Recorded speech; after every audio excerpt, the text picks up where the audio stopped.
ODU cools off the hot South Alabama Jaguars. It's Locked on Sunbelt.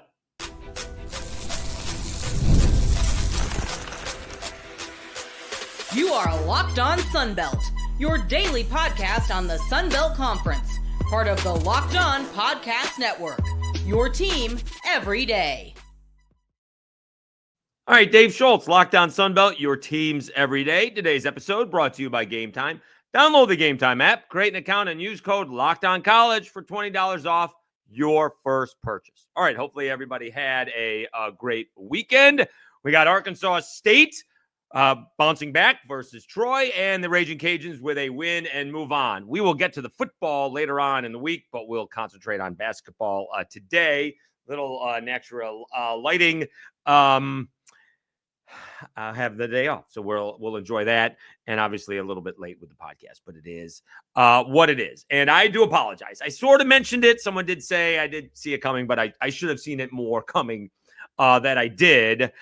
Sort of gave ODU a little bit of credit because they were in second place. They were 3-1, and as we know, especially in the Sun Belt, what you do non-conference does not matter. It doesn't even really matter what you do in conference. We all know that it only matters what you do in the conference tournament. The conference gets you that seeding, and with this crazy conference seeding that we do have coming up in March in Pensacola, it will determine how easy a path that you do have to the conference championship. All that matters is that weekend. And so I should have seen this coming a little bit more. I love the trap game. I love the letdown game. And I think I did mention it. And I had noticed that ODU had been playing better for sure. I'm the one who said, yeah, I'm not taking the Cajuns against ODU. I'm the one who said, yeah, I'm not buying it because I just don't think the Cajuns are very good this year. We'll get to them against ULM. But I'm also going to say I didn't see South Alabama losing this game. All right. I thought it would be a classic letdown game. They had been building this Arkansas State game up for probably more than a week. And they psyched themselves out at the beginning of that Arkansas State game and dominated for most of that second half. And ran away, really not challenged against the Red Wolves, and ODU figured out that zone. All right. In that ball game, what you don't usually get is the tone of the game was set at the beginning of the second half. All right. South Alabama had managed a 6-point lead, 39-33, and two possessions right at the beginning of the second half set the tone for the whole second half of the game. ODU shot a three-pointer, missed, got two offensive rebounds at least, and then got an and one. So they got a 3-point play. Then they shot a deep three, got a foul, and a 4-point play. So they went from down 6 to up 1, and then it went back and forth for the rest of the game. All right. And so they erased a 6-point lead, and then again went back and forth for the rest of the half. No one really pulled away. I could tell you that South Alabama got a 2-point lead late with under a minute to go. ODU shot a late three, deep three, missed, but got a layup, put back, and tied the ball game up, and then went to overtime.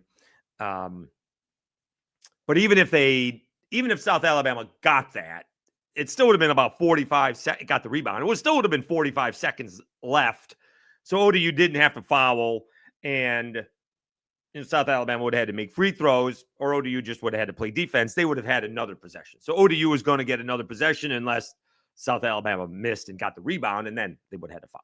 Anyways, here is why ODU was in this ball game if you check out the stats. First of all, they shot a bunch of threes, and really it was only one guy shooting threes. They shot 29 threes. Remember, South Alabama leads the nation in three-pointers allowed.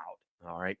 They shot 29 threes. Robert Davis Jr. shot 20 of them. All right. Made 8. So he made almost half, but he made almost half of the threes that he shot, but he made 8 of the 9 threes that the team made. So the team didn't make all that many threes. 31% is pretty good. It's not great, but it's pretty good. Right.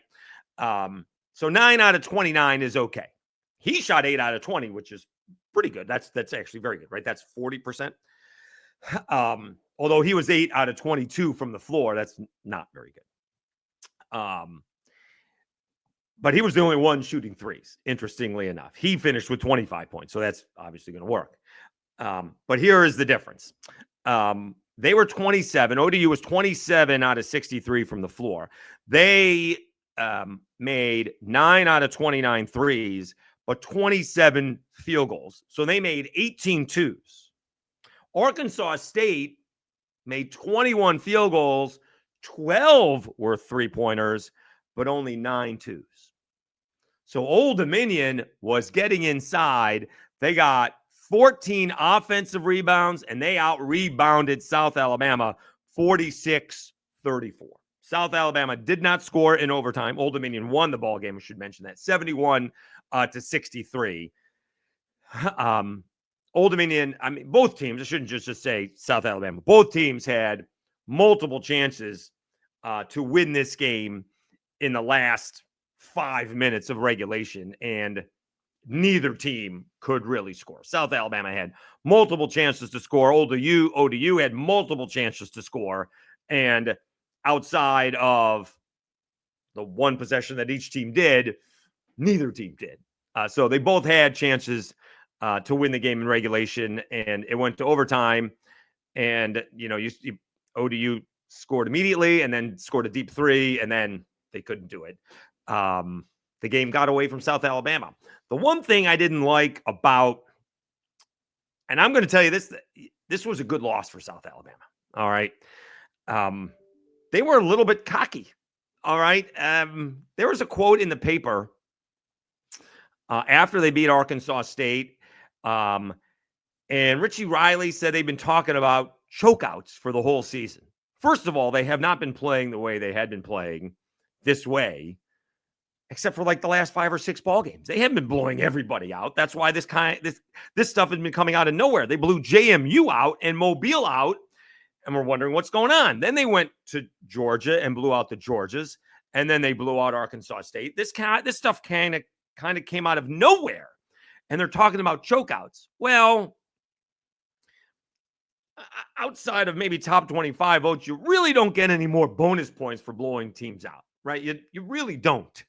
You get the same wins for winning by 2 or winning by 20. And so when games don't go your way, and this one wasn't, and you got to grind one out, there was a little bit of panic. And I think that's a good loss for South Alabama. We'll see how they bounce back against Southern Miss. They got Troy. Now they got helped out by Troy beating Arkansas State. So now they're still, quote, tied with Old Dominion for first place in the Sunbelt, with Old Dominion having the lead with the tiebreaker. But I think that's a good loss. It kind of humbles them a little bit. All right. And, they hadn't played a close ball game in a minute, right? They were really hammering teams. And as we mentioned, no one had been scoring over 60. Take what Arkansas State did with a grain of salt. They did score over 60, I think 62, but they scored like the last 6 points in like the last minute. And, they struggled to score. All right. Arkansas State struggled to score, but Old Dominion had really not. They scored, it was 63 all at, even in regulation. Even Old Dominion struggled to score. All right. And South Alabama doesn't score a lot of points. We mentioned that. They're not scoring 80 or 90 points. They score in the mid-70s, but they dictate with such great defense. And Old Dominion figured out the zone. And for some reason, South Alabama had issues covering one guy shooting threes. So not to go off on a tangent, but the reason my Orange struggled under Boeheim at the end is because Power 5 schools, and it is a Power 5 because of the Big East, have 2 or 3 guys that can shoot. And it's not just guards who can shoot. It's the Cooper Flags of the world at 6'8" who can shoot. And you can't have smaller guards at the top of the zone anymore, playing defense. They can shoot over you. So That's the thing. It's like the Brandon Millers of the world and the Jabari Smiths of the world who can shoot threes now. No, those kind of guys who can shoot threes. Whereas in the group of five, you only have usually one guy, and Old Dominion proved that. They had one guy making 8 out of the 9 threes. Congratulations to ODU. 4-1, top of the Sunbelt. And South Alabama suffers their first loss. They are 4-1.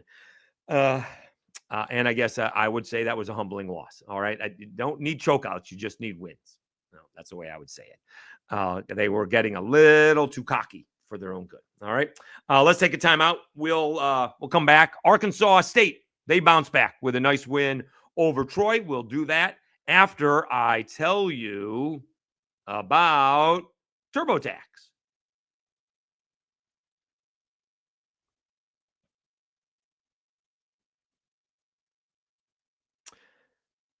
This is a message from sponsor Intuit TurboTax. Taxes was dealing with piles of paperwork and frustrating forms, and then waiting and wondering and worrying if you were going to get any money back. Now Taxes is easily uploading your forms to a TurboTax expert who matched to your unique tax situation. An expert who's backed by the latest technology, which cross-checks millions of data points for 100% accuracy.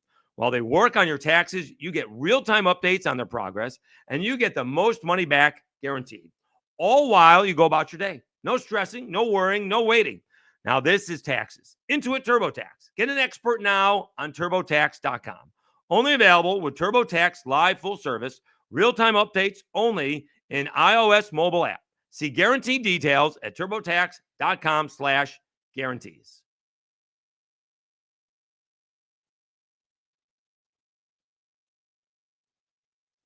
All right, Dave Schultz, Locked On Sunbelt, your teams every day. All right, let's see what Arkansas State did. They bounced back and in a big way.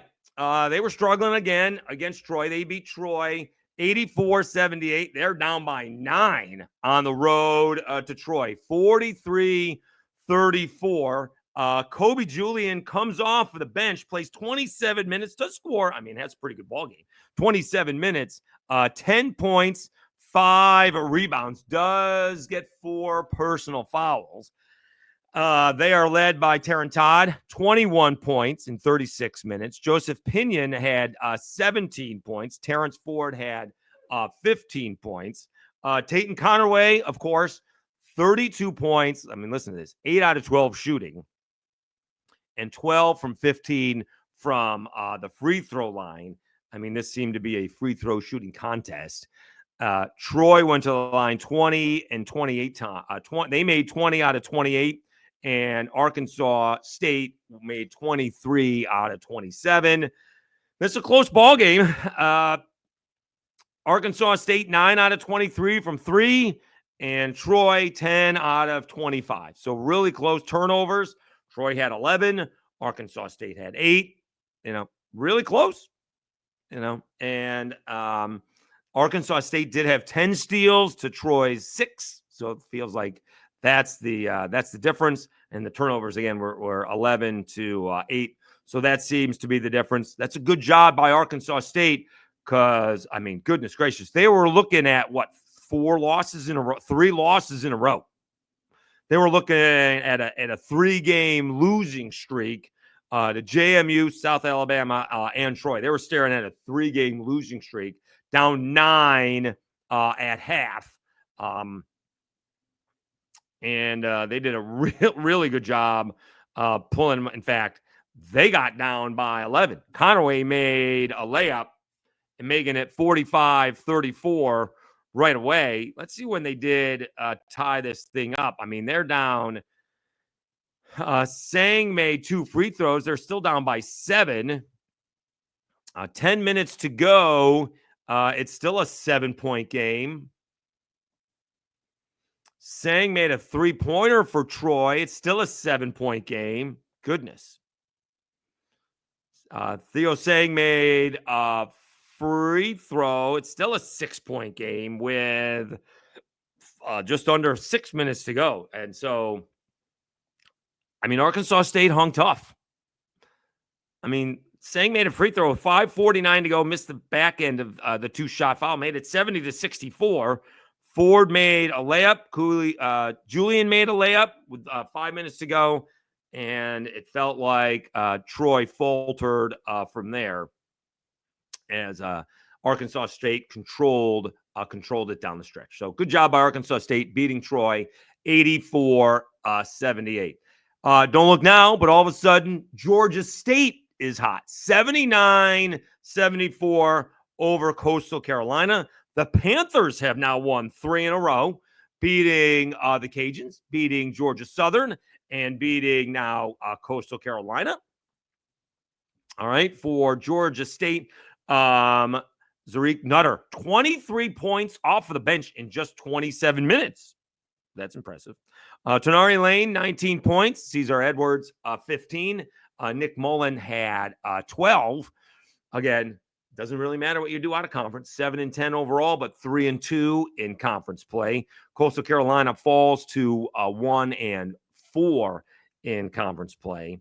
On the other side of things, kind of falling apart, Georgia Southern has dropped to 1-4 in conference play. They fall to Marshall, never really in this ballgame, down 45-35 at half, and fall 81-69. Marshall has improved to 3-2. Georgia Southern was pretty good heading into conference play, right? They were 7 and we can do some quick math. 7-5, and now they are 8-9. Yeah, so they have gone in the opposite direction. For Marshall, Michael Dawson with 21 points. Nate Martin, who again has been around forever, 18 points, and Mingo with 17. Nicavian White had 22 for Georgia Southern off of the bench. Bradley Douglas off of the bench had 14. So a little bit of a lineup change for Georgia Southern that did not work at all. All right. So Marshall improves to 3-2. So we'll have to check out the standings here. All right. 81-69 over Georgia Southern. All right. Let's take a timeout. We will come back. We'll wrap up the basketball. Raging Cajuns with a win and move on. All right. So we like the trap games, which is, not a great opponent in between two big opponents. And then the letdown game where you have the big opponent and then a lesser opponent coming up. And that's exactly what South Alabama had. The big opponent, Arkansas State, and then a lesser opponent, so to speak, with ODU. And ODU went in there and went toe-to-toe and came away with a victory. And now ODU is in the top spot of the Sunbelt. We will wrap up the rest of the action from Saturday when I come back. How about that? Right after I tell you about Game Time.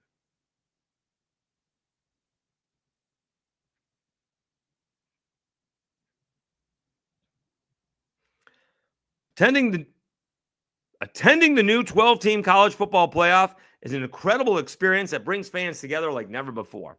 I remember the excitement of the past playoff games and can't wait to make new memories with the updated format and extra teams involved. Game Time has a new feature called Game Time Picks that makes getting tickets for events even easier. It filters out the fluff to show you only incredible deals on great seats, so you don't have to waste time searching through thousands of tickets. Recently, I used Game Time Picks to find tickets for an upcoming game. Browsing through the deals was a breeze, and I found great value for all kinds of seats around the venue. The Super Deal, in particular, stood out as the best value for the event. I love that I could see the seat views before buying and that the app shows the total cost up front with no surprise fees at checkout. Plus, the on-time ticket delivery and the lowest price guarantee gave me complete peace of mind. Take the guesswork out of buying tickets with Game Time. Download the Game Time app, create an account, and use code LOCKEDONCollege for $20 off your first purchase. Terms apply. Again, create an account and redeem code LOCKEDONCOLLEGE. That's Locked On College for $20 off. Download Game Time today. Last minute tickets, lowest price guaranteed.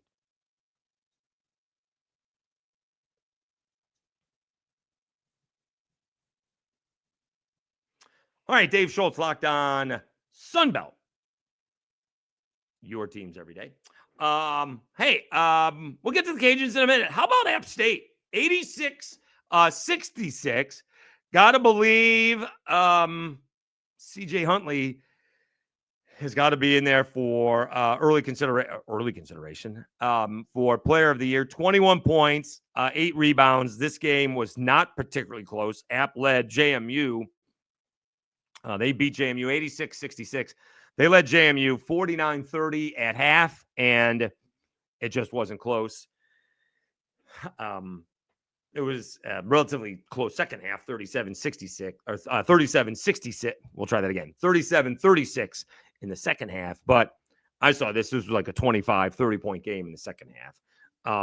App State has all of a sudden, is it 3 or 4 in a row? They're starting to play better. They've won 3 in a row, beating Texas State, Coastal Carolina, and JMU. And that game was important because now they're going on the road. All of a sudden, Old Dominion is hot. They got them. They got a rematch with James Madison. Then they're going to go on the road to Arkansas State. All those games are going to be hard.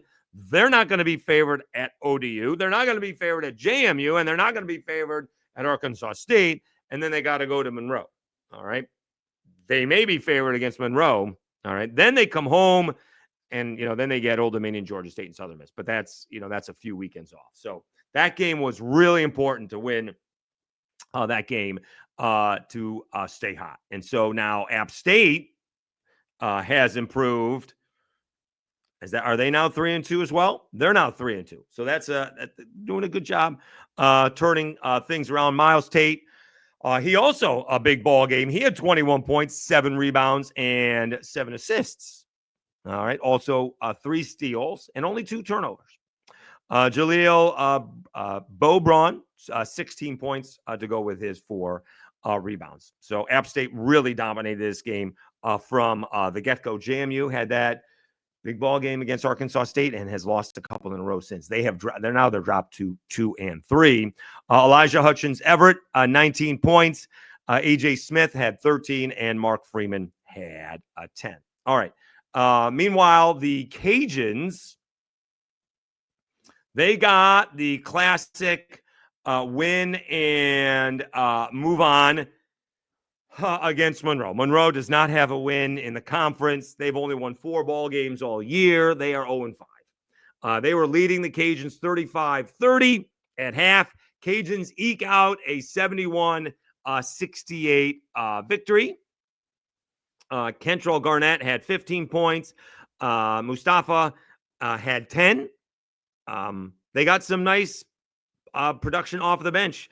Kyron Ratliff had 10 points. London Fields had 10. Christian Wright, a senior, managed 9 points on 2 of 9 shooting, but 4 of 4 from the free throw line. And as my guy Brent Axe from Syracuse.com would tell you, free throws matter. All right. This was a 71-68 ball game. All right. Oh, my goodness. The Cajuns shot 16 free throws. They made 14. All right. The personal fouls were relatively even. Cajuns were called for 15 fouls. Monroe was called for 13. All right. So the foul calls were even. Monroe shot 25 shots. The Cajuns shot 16. Monroe made 15 free throws. The Cajuns made 14 of their 16. So Monroe actually made 1 more free throw. But if they make their free throws, they win the ballgame. And I'm not one. We've probably mentioned this a lot of times. I'm not saying they should have made all 10 of their free throws that they missed. But if they make 6 of them, it's a different ballgame, right? It's probably a different outcome.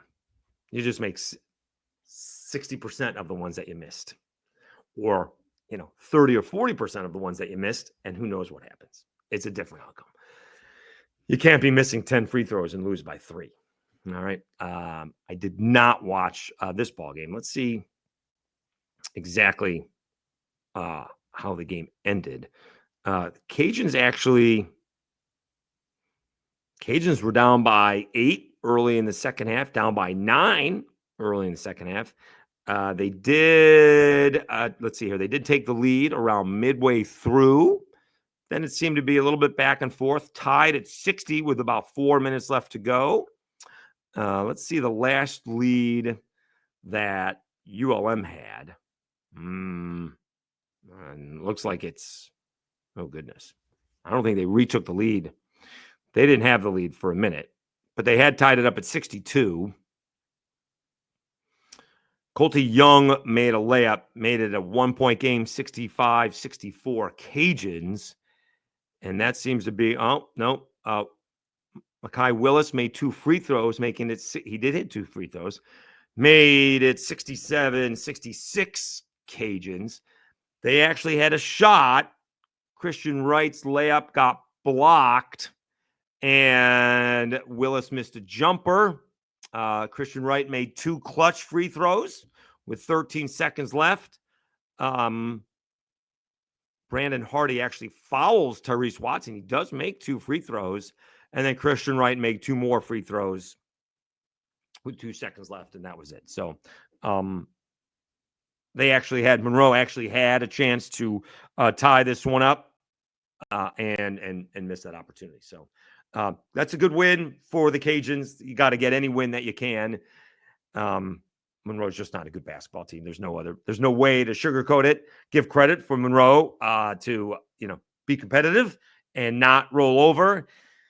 But neither team is very good. But winning is winning, and you'd much rather do that than there weren't very many people there. It was an odd Saturday night game. I think all the other games were during the day.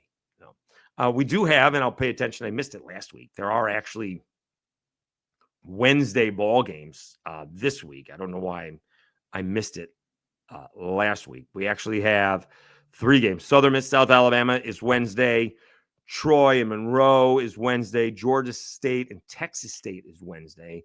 And then Thursday, the rest of the action, Marshall at James Madison, Coastal is hosting Georgia Southern, App State at Old Dominion, 2 of the hotter teams in the conference right now, and the Cajuns are at Arkansas State. So we do have a pretty good slate of ball games this week. We will do the crossover scheduling, and we have a bunch of coaching news, football-wise, quarterbacking news, so we'll get it back into the portal this week, but I did want to wrap up the basketball. Let's check out the schedule. The standings. All right, South Alabama and Old Dominion atop the Sunbelt. Old Dominion obviously on top of South Alabama with the win.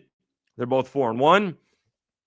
You do have a couple of handful of teams that are 3-2. Arkansas State, Troy, App State, Marshall, Southern Miss, Georgia State, the Cajuns. All right, but here's the difference, right? Arkansas State snaps the 2-game losing streak. Troy has lost a couple in a row. App State has won 3 in a row. Marshall is all of a sudden playing well. Southern Miss playing well at home. Georgia State has won 3 in a row. All right. That's pretty cool. All right. Cajuns, I'm just going to call them scrappy. They're not very good, but they're scrappy. All right. James Madison has all of a sudden lost. Hasn't been able to back up the win over Arkansas State. They've lost a couple in a row. Texas State had a nice win in a row, but they're 2-3. Coastal, Georgia Southern, and Monroe are heading in the wrong direction. All right. So we'll keep tabs and got to be impressed. I do think it's Mike Jones' first time as a head coach. And in this, less than 24-hour news cycle generation that we're in and instant gratification, it takes time to be a head coach. And I know, especially like a South Alabama, it's a new team every year. It really is a new team for Mike Jones, even though he's going back home. He's going back to Norfolk and going back to his alma mater. It's a whole new deal for him. And it's a good job by him getting these guys ready for conference play. And they showed up and they did not back down from South Alabama. So that's a great win on the road. Very easily could have lost that at the end, and they did not. And they went in there and winning a game in overtime. That's a great job by Old Dominion. Congratulations to the Monarchs. And, we'll see where we go from here. Obviously, a lot of basketball left with, 2 months before the Sunbelt Conference tournament. All right. Thanks so much for tuning in. We'll get back to the football probably for tomorrow. All right. We will do that here, as it turns out, later on today. Don't be surprised if we're wearing the same shirt. You've been watching Locked On Sunbelt, your teams every day. Thanks so much, everybody. Have a great Monday, and we'll talk to you again on Tuesday.